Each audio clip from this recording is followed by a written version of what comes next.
I'm Carme Oropeza, and I'm a lifelong resident. My parents brought me home from the hospital to Armadale.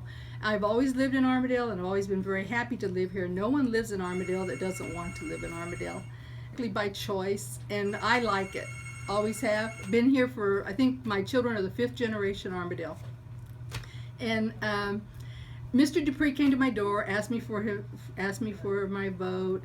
We visited a little bit. He told me about his credentials. He told me he'd been practicing law in Missouri and had recently moved back here to Kansas and had filed for the DA's position.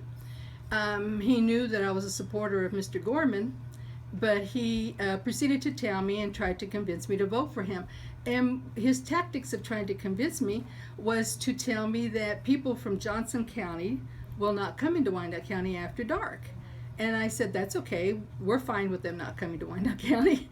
And then he proceeded to say, because I guess he didn't think that got me to consider voting for him, he proceeded to tell me that he was, that we as a county are known as Crime Dot, not Wyandotte. And I said, no, we're not. And he said, yes, we're well known now as Crime Dot.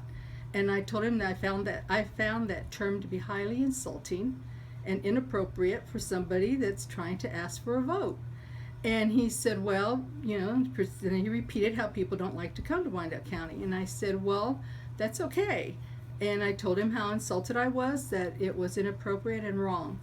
And he would not have my vote, that I was voting for Mr. Gorman because I felt like he was the better person to have the position, and that he's done a wonderful job and will continue to do us a good job.